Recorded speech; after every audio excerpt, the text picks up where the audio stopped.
You read the title, you already know my overall thoughts on Squid Game Season 3. I found it to be very disappointing, but now let's dive into the spaghetti and meatballs of that thought process. Let me go ahead and take you on a journey through my neurons here, get you with the mind freak of why I thought this was such a letdown of the season. Getting into spoilers. Big spoiler warning. Brace for impact. Here she comes. You've been warned. Season 3 doesn't really give you answers for a lot of the things that it was gearing up towards. Like, it felt like Season 2 was setting a lot of building blocks for things that would be answered in Season 3, only for Season 3 to roll around in here with Whiskey Dick and provide absolutely none of those answers or any closure to a lot of the things that it felt like it was building towards. Best example, let's just get one right away, rip a band-aid off. The detective. The detective Huang from Season 1, it felt like he was going to have a crucial role in Season 2 and 3, which I remember Season 2 and 3, the idea was they're supposed to be watched together. It's like one season, but they split it in half. But even if you watch them together, it doesn't change anything. The detective, he basically becomes like this naval explorer. He's looking for this island. He's just constantly out on a journey trying to find this island with Captain Park, who they never make any progress. They keep trying to chip away at it, but they never get anywhere. It's not until the actual last episode that he finds the island. And by that point, it's too late to do anything. Now, of course, some things happen with the detective and learning that the captain maybe is a little shadier than he thought. Maybe the captain's in on it. I don't know why I'm like beating around the bush. I already said this is a spoiler. I'm not going to fucking tiptoe around here with foreplay. He learns that the captain is part of the Squid Game. He works with the upper echelon, the top brass. So like that kind of stuff happens, and that's okay, I guess. But it doesn't lead to anything. So the detective eventually finds the island in the last episode. He goes to the island for no shit, less than 30 minutes. I'm not exaggerating. There is literally a 30-second countdown because it's about to self-destruct because the game is over by the time he gets there. So he spends less than 30 minutes in there, and we only have 3 scenes of his presence in the actual Squid Game trying to find his brother, because his brother is now the leader of it. He's the puppet master, and he's trying to get answers from his brother, and he knows this is the last time he's going to be able to see him because he's not going to be able to find him again. So he gets there, doesn't find his brother until he breaks some glass, and then he watches his brother leave. And he says, "Why? Why?" His brother says nothing, and he leaves. And then so does the detective. That's the end. That is the end of the detective's whole character arc. He spends 2 seasons. He dedicates like his life to trying to find this island, trying to find his brother, only to find the island, do nothing. And then like the final, montage here, it's like a happily ever after for him where they're talking about like, man, what are we going to do now that we succeeded in, finding all this? It's like, what the fuck? You didn't succeed. You actually did nothing. If you took the detective out of Season 2 and 3 and everyone associated with like the trying to find the island, nothing changes. Actually nothing. So they're patting themselves on the back, fucking fingering each other's buttholes about how great of a job they did to get to the bottom of it, when they didn't do anything. All they did was arrive to the island as it was basically blowing up, going nuclear. Like, it's such a waste. Like, what is even the point in even bringing them back for that when they have nothing to do? There was no payoff. We didn't even learn anything from their investigation other than his brother is the top brass and Captain Park, well, he got involved with them and took the bad guys fishing, then became like a close pal of theirs. And then we learned like he was also in like gambling debt, which is how he even got there in the first place. But like, none of it matters. None of that matters. Now, there's a lot I want to get into the weeds of, but I want to give you some of my like positives about it, because I don't think the season was like horrible or like unwatchable or like ruins Squid Game or anything. Like, there are things that I do think were done well. Best example of that in this season was the hide-and-seek tag game, where one team had a knife, the other team was trying to avoid them and trying to find the exit, and the objective was you have to kill at least one person in order to pass. That was extremely tense, it was done extraordinarily well, and it had some really powerful, very powerful character moments. I just yapped about like the entire plot summary of this episode, but I'm going to just remove that here because I don't know why I'm just regurgitating all of that. This is like spoiler talk, I'm assuming you've already seen it, but I think what they did with the mother and her son, that dynamic that they built up through Season 1, I love the way they handle it here in this game, where the son still he lets people walk all over him. He cannot bring himself to kill someone in this game. The mother tries to sacrifice herself, letting her son stab her so her son can live, but he can't bring himself to do it, so instead he targets the newborn baby. and the mother instinctively reacts by killing her son, and he still apologizes as he's passing away in her arms. I thought that was handled really, really well. And I think it makes perfect sense for everything that they were building towards there. I also think Hyunju's death was extremely powerful. The superstar of the rebellion, she was doing incredible work in protecting the people she cares about. In this game, she was protecting the mother, the baby, and the older woman. She eventually defeats and kills someone that was trying to harm them and finds the exit. And as she's going to get her friends to the exit, she gets stabbed in the back and killed by Myung-ji, which is the father of the baby.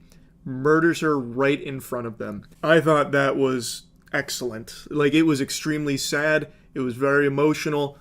And it was something that made a lot of sense. We had seen that he had teamed up with Namgyu, and they're going around just like slaughtering people, trying to like get more prize money added to the pot. But also he's killing people to try and reduce the amount of people that can be a threat to his girl and the baby, and ends up killing the person that is protecting them. And while I do really like this game and the episodes around it, like I think the first 2.5 episodes are very strong. There is some stinkiness present. And this is going to get into my big complaints because this is what happens a lot. A character like Daiho. You'll remember in Season 2, it built him up as like a Marine. He's like a happy-go-lucky guy, but he's also, rough, tough. He's not afraid to, get down and dirty until shit hits the fan, and he's tasked with getting the magazines and bringing them back while they're rebelling. He panics, freaks out, gets too scared, and he freezes, melts down, and he doesn't bring the magazines, which inevitably leads to people dying. Well, in this season, we see the repercussion of that, which is Ji-hun hates him. And now we're seeing Ji-hun wants to kill him. So in this game, he is looking for him actively to murder him. And Daiho doesn't get anything to do other than say, I lied about everything because I wanted to be cool. I wanted you guys to think I was cool. And then he fights back against Ji-hun and then gets killed. And it's like, well, why even bother keeping him around? Like, the idea, I think, was to show that Ji-hun is kind of falling apart here after everything that happened in Season 2. Like, he spends the first episode kind of in a trance, this fugue state. And then he snaps out of it here while choking out and killing Daiho. And he's like, it's your fault. And then he comes to the realization, yeah, it is kind of my fault. But it's still just, you don't get a whole lot out of that character. He just says, I wanted to be cool. It's like, okay, well, that's not a whole lot of payoff for this character that we built up. I felt like there could have been more there, but I don't think that's the worst case of it. There are characters that get done even dirtier. Another great example, Min-soo. He's very cowardly, but he's not Courage the Cowardly Dog who rises up and saves the day to protect the people he cares about, overcoming his fears. Min-soo in Season 3 gets reduced to a drug addict. And I'm not exaggerating, he does. All he does now is he finds the Thanos cross of pills, and he starts popping pills and then gets addicted to drugs, so he starts hallucinating, and eventually he dies. That's it. What the fuck is even the point in keeping him alive? Why did we give any attention to this guy throughout Season 2 and, a lot of Season 3 as well? He does get a lot of screen time, and it seems like they're sprinkling little breadcrumbs here, a little bit of seasoning on this character, that you're expecting something to come from it, but all that comes is a fucking crippling pill-popping addiction. This guy's fucking fiending, he's going through withdrawals, he looks like a League of Legends player on a 10-game losing streak by the end of it, there's just nothing there, there's no payoff, there's nothing that comes from it. What the fuck is the point? Another big example of why are we doing this, please, you're embarrassing me, is the VIPs. I didn't like them very much in Season 1, it was just cartoonishly over the top, and here it's even more cringe, holy. It was so bad I started to bring out the old notepad. That's when you know it's getting fucking rancid. So one of the lines was, I spent so much money on my helicopter, but it was late. Or it was something like that. Basically, he was crying because he didn't get a chance to go in and start killing some of the people himself because the VIPs got to go in uniform and kill some of the people that didn't complete the hide-and-seek game objective. And he's like, I was late on this helicopter, I spent so much money, and now I'm the only one that didn't get to go hunting. And then the others are like, yes, you missed it. It was exquisite hunting. I go hunting a lot, but this was another level of hunting. Which is a fucking stupid line considering they were defenseless. You didn't really, it wasn't very sportsmanlike at all. which I guess was kind of the point, but it was still, like, all of these lines are just so ass. And they cut to them quite a bit, where they're all just kind of hanging out in the lounge here, but it's basically just like the anime club. Like, these are some dorks. It's like one of them just keeps drinking. They're like, "Did you bet on 222 to win?" "I did. I was a little too drunk. I was sipping on the most expensive brandy, and I voted on the pregnant woman with a broken foot to win jump rope. How silly. But that also means I voted on her baby." Assuming, of course, the baby's going to be a player. And they're like, "Yes, of course the baby will be a player. It'll make it far more entertaining with a baby on the line." Evil, evil, evil, evil, evil, evil, evil, evil, evil, evil. Like, that's all they do. That's all they are. And it leads to nothing. You just get the worst dialogue and the worst scenes from the VIPs. Holy shit, it's trash. I hate everything with the VIPs. And it doesn't go anywhere. Like, there's no actual, like, payoff where they get their comeuppance or anything. They just sit there, they drink a little bit, they have the worst conversations ever, and then they leave on their helicopter at the end of the season, and that's it. That's it. You don't learn anything else about them. Nothing happens to them. That's curtains. It's just, shit is terrible.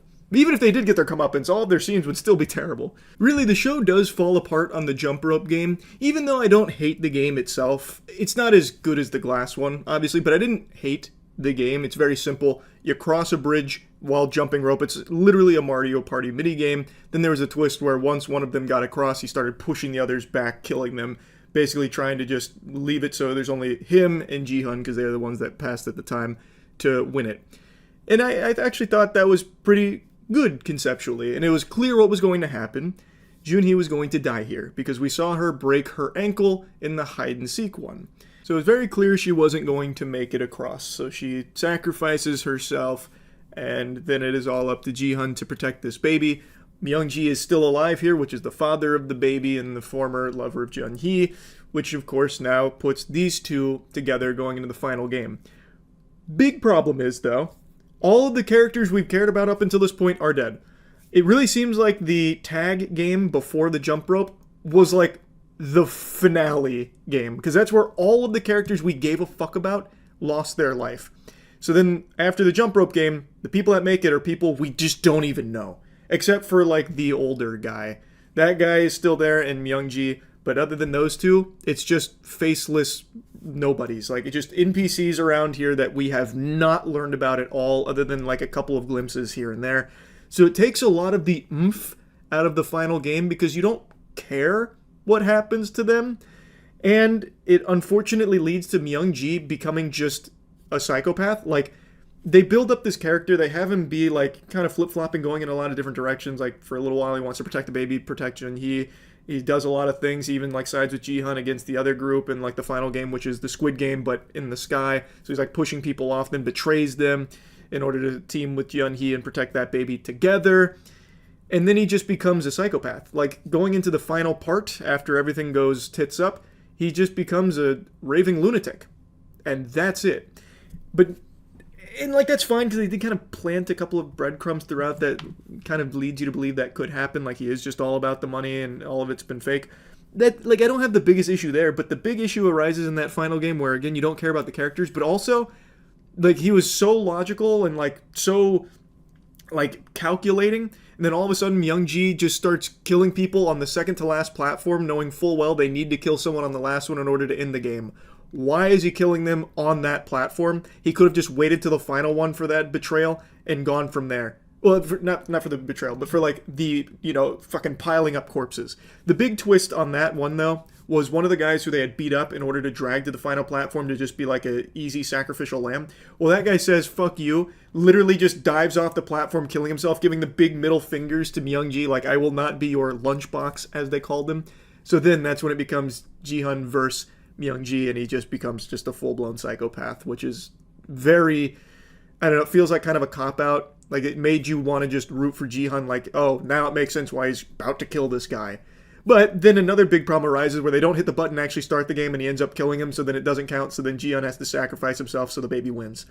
I like the idea of it, I like the theme of it, how the baby is like hope in the, the midst of despair, and how Jihan, by sacrificing himself so the baby wins, beats the Squid game, like, full stop. He beats Inho, like the puppet master. He wins by doing that. but it also was highly unnecessary if they had just at any moment across their scuffle decided to hit that button. I don't know why they didn't. And there was also a really silly scene, like the way that Myung-ji actually dies is they both fall off the platform, and Ji-hun's like holding on to him with one hand, the actual action movie cliche, that big trope, and then he falls. Just underwhelming. Like, it's just underwhelming. Again, that whole thing was played without people we cared about in the first place anyway. I think it was a huge misstep. The most important game was the hide-and-seek tag one.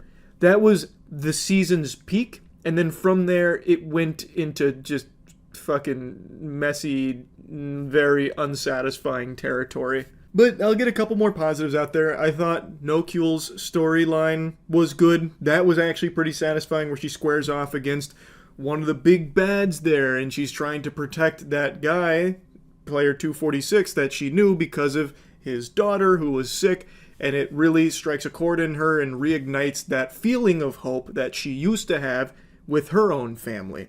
So then she betrays this way of life with the Squid Game and does everything she can to protect them. And then, after the Ji-hun sacrifice, she was about to take her own life, but then saw, nope, hope is still there. That baby gets to live, so then she decides she will also press on and live. I thought that was handled very well.